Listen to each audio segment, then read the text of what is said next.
40岁、50岁、60岁后你唯一需要的训练方案。年满50岁并不意味着失去力量，而是发现更聪明的方式来恢复力量。通过正确的锻炼，可以获得能量，改善姿势，激活被遗忘的肌肉，并重建对自己身体的信心。这个简单而有策略的历程可以做到。第7个动作往往是转折点，它解锁了灵活性，保护免受伤害，并重新点燃曾经遥不可及的力量。想知道为什么它如此有效吗？还有哪些其他动作可以完成这一转变？继续看下去，因为这个序列可能会改变一切。俯卧撑在健身传奇的训练方案中几乎有一种神秘感。这并不是巧合，无论是适应的墙面版本，还是膝盖着地的变体，这个经典动作都是锻炼胸部、三头肌和核心肌肉的关键。它是锻炼世界的基础，为任何希望有效且安全增肌的人奠定了坚实的基础。想要在日常生活中获得更多能量，改善姿势，甚至减少背痛，从这里开始。这个简单的动作抵抗重力，承载着数百年的传统和不可否认的效果。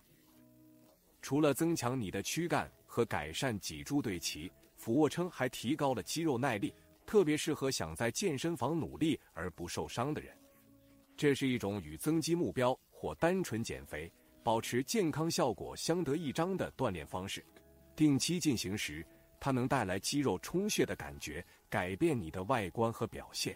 最棒的是，你不需要任何设备就可以开始，墙壁、地板，甚至沙发边缘都可以成为你的临时健身房。最重要的是坚持，感受你的身体对每一个动作的反应。对于刚开始或多年未训练的人，聪明的进步是关键，且是逐步实现的。首先，从墙壁俯卧撑开始，面向墙壁站立，双手与肩同高，双脚向后退，以形成轻微的倾斜。弯曲肘部，让你的脸靠近墙壁，然后推回去。一旦这变得简单，就可以尝试在台面或坚固的桌子上做俯卧撑。你的身体角度更大，增加了对手臂和核心的挑战。掌握了吗？接下来在地板上做膝盖俯卧撑，身体从膝盖到头保持直线，双手稳稳放在地面，吸气时下放，呼气时上升。最后，当你准备好时，尝试传统的俯卧撑，身体完全伸展。现在我们真正激活了胸部、三头肌和核心，达到一个全新的水平。开始时做3组10到12次，专注于动作和控制。这里有一个黄金法则，不要把肘部张得太开。这是一个常见的错误，会给肩膀带来不必要的压力，并且会减少胸部的锻炼效果。这适用于每一种变体。最佳角度是与躯干成45度，既能保护你，又能让每一次重复都为增肌目标服务。你有没有注意到，爬楼梯、从地上捡东西或自信地走路，远比单纯的蛮力需要更多的能力？这就是弓步在功能性训练中悄然成为焦点的地方。它们不仅激活你的腿部和臀部，还挑战你的平衡，这对你想要独立自信的变老是至关重要的。最棒的是，无论你的健身水平如何，有一种安全的方式可以开始，只需一个简单的支撑，如椅子或墙壁，你就可以开始这个在现实生活中和任何健身器械一样有用的强大动作，其好处远不止于眼见的。将弓步加入你的常规锻炼中，可以发展单侧稳定性，换句话说，就是一次锻炼身体的一侧。模仿日常生活的自然动作，这间接增强了你的核心力量，改善了姿势对齐，并深度激活了腿部和臀部的肌肉，为任何希望以平衡方式增肌的人打下基础。这是一种适合大肌肉世界的动作，甚至适合那些正在智能减肥的人。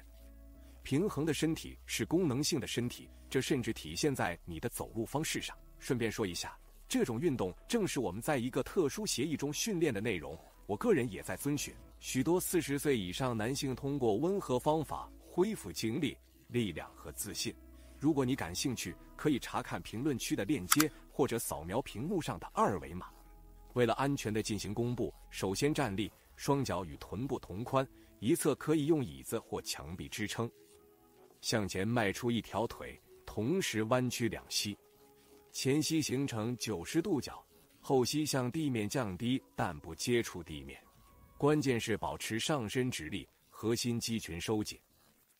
回到起始位置，换另一条腿重复，每条腿做2到3组，每组8到10次，按自己的节奏进行。一旦你感到更自信，可以放开支撑，增加重复次数，甚至加入轻哑铃来增强动作强度。注意，许多初学者会让前膝过度超过脚趾，避免这样。这个小调整可以保护你的膝盖，并确保正确的肌肉被激活，以有效增长。而且有一点，外面有很多弓步变体，侧向弓步、反向弓步、行走弓步。但如果你刚开始，这种支持版本是最安全的选择。一旦你准备好了，就可以尝试其他所有可能性。有些动作看起来过于简单，实际上却能带来意想不到的效果。站立侧腿抬起就是其中之一，只需将一条腿抬到一侧，控制好动作，魔法就会开始发生。这个练习可以激活你的臀部和中臀肌，这对每一步的平衡至关重要。你知道那种在下公交车或踩上路缘时几乎失去平衡的感觉吗？增强这些肌肉可以保护你免受这种情况的影响，别低估它。即使是经验丰富的健身者，做对了也会感到肌肉酸痛。通过定期练习这个动作，你可以提高侧向稳定性，这在传统训练中常常被忽视。这对任何想要预防跌倒的人来说都是宝贵的，缓解下背部疼痛，并为更大动作如深蹲和弓步打下更强的基础。总结文本，这是希望安全、可持续增长肌肉的人的绝佳支持，尤其是在臀部，这是一个常被忽视的区域。此外，这个动作在减肥过程中非常有帮助，因为它提高了身体保持姿势和在日常活动中节省能量的效率。这一切都不需要离开家或使用重型设备来正确进行。用一只手扶着墙或稳固的椅子，双脚平行站立，抬起一条腿向侧面，脚趾指向前方，上身保持稳固。这里的关键是保持良好的控制，不能随意摆动腿，要尽量抬高而不影响整体姿势。然后慢慢放下，完成10到12次后换腿。开始时做2到3组，如果想要更大的挑战，可以加上轻型阻力带或在最高点停留1秒。这是一个微妙的练习，能带来真正的力量。做得好时，能让那些通常不受关注的部位也感受到肌肉的充盈感。在现实生活中，核心力量不仅仅是为了健身房，它对从系鞋带到毫不费力地从椅子上站起来都至关重要。而地面肩部拍击是通过每次交替拍击肩膀，直接有效地建立基础的方式。你在全力挑战全身的稳定性，认真激活核心肌群，并增强肩部的力量和协调性。这个简单的战略动作带来的效果远超表面。你练习的越多，就会越注意到在日常任务中的不同，比如提购物袋或在工作中保持姿势几个小时。传统的肩部拍击在完全平板的姿势下进行，能够深度强化核心的稳定肌肉，这对健身和日常生活都至关重要。它还能保护你的下背部，提高身体控制力的同时，也能提供有效的有氧运动，因为它同时调动多个重要肌肉群，是追求明显肌肉泵感的理想选择。同时也支持增肌目标和有效的减重。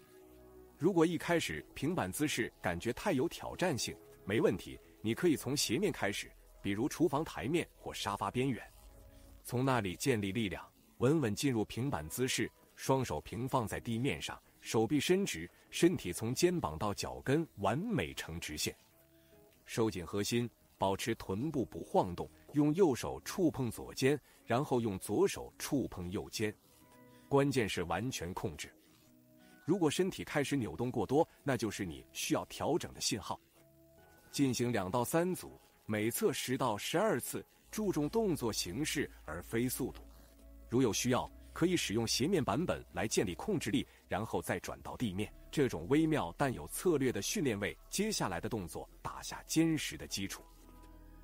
有一个身体部位在锻炼中常常被忽视，但对保持基础强壮至关重要。你的脚踝和小腿跟腱抬起，这些简单的动作就是站在脚尖上。专注于这个特定区域，信不信由你。他们对你的平衡、走路方式、甚至是预防受伤都有直接影响。看起来可能很基础，但控制的抬起和放下会激活支持你全天的肌肉。这种锻炼可以在刷牙或等咖啡煮好的时候进行，但它的效果堪比健身房里的训练。通过将跟踢加入你的锻炼计划，你可以增强小腿肌肉，这对循环、稳定性以及深蹲、弓步和跑步等运动的整体表现至关重要。这是那些追求肌肉泵感并希望以安全有效的方式增长肌肉的人的坚实基础。此外，如果你想减肥，这也是一个强有力的工具。强壮的脚和踝关节能让你的身体更高效地移动，减少磨损，基础越强大，你在日常动作中，比如爬楼梯或跨出人行道时，会感到更加自信和稳定。要正确地做，双脚平行站立，如果需要，可以扶着椅子或墙壁。慢慢抬起你的脚跟，将重心转移到脚掌上，然后控制地放下。避免反弹，关键在于专注的动作。开始时做3组，每组12到15次，在上升时感受到收缩，下落时感受到拉伸。当你准备好提升难度时，可以尝试单腿进行，增加哑铃，或使用台阶来增加活动范围。小幅度的运动确实会对建立一个强壮、稳定的身体产生巨大影响。有时候，身体需要的只是运动，而不是强度，不是冲击，而是一种不会造成压力的节奏。高抬腿行走的控制板非常适合这个。这个动作交替抬起你的膝盖到髋部高度，激活你的臀部和核心，同时轻轻提高心率。对于任何超重且寻找安全有氧运动的人来说，这是一个极好的选择，因为它对关节没有压力。你可以在任何地方做，卧室、客厅，甚至阳台上。没有冲击，没有压力，只有纯粹的功能性运动，潜力巨大。高抬腿行走是一种非常好的选择，尤其是如果你想改善身体的灵活性、协调性，并通过有意识地抬起膝盖来获得轻微的心血管锻炼效果。你激活了深层核心肌肉，训练姿势控制，从而改善走路姿势，增强其他运动中的表现，整体上让身体更平衡。它还支持减肥的目标，让你的身体在不过度用力的情况下运动，尽管乍一看可能显得有些傻，但效果非常好。更多的能量，更多的肌肉参与，以及更强的身体意识。要做到这一点，双脚与臀部同宽站立，开始抬起一只膝盖到髋部水平，同时抬起对侧的手臂，就像在原地行走一样，保持稳定的节奏，交替两侧，保持姿势挺拔和控制。关键在于精准，这不是慢跑或原地冲刺，而是有意识的、故意的运动。根据你的健身水平，开始时做2到3组，每组30秒到1分钟。一旦你感觉更强壮有力了，可以通过原地慢跑来进一步提高强度和速度。这个简单的行走动作，若有目的地进行，可以激活你的泵肌，提升新陈代谢，从内而外重新点燃你的能量。大多数人没有意识到，肩膀是运动的真正支柱，忽视它们会慢慢引发疼痛，最终会变得限制性。肩部外旋是强化肩袖肌肉及预防常见肩部问题，尤其是50岁之后最重要且最被忽视的运动之一。使用轻型阻力带、健身房的拉力器或侧躺时用轻哑铃，都可以安全有效地训练这一特定肌肉群。最棒的是，这个动作还可以增强改善姿势的肌肉，意味着更稳定、更少疼痛以及更强大、更自信的形象。将这个练习加入你的日常，可以提高肩关节的稳定性。纠正姿势不平衡，预防过度使用伤害，尤其是在运动、频繁训练或超过40岁的人群中很常见，即使你的主要目标是增加肌肉或高强度训练。这只有在基础扎实时才能持续发生。把它想象成在建造高大结构之前加固基础。这些小而有策略的动作可以保持你的训练持续进行，避免因可预防的伤害而中断。要正确的做这个，你可以使用固定在旁边的阻力带或健身房的低位拉力器。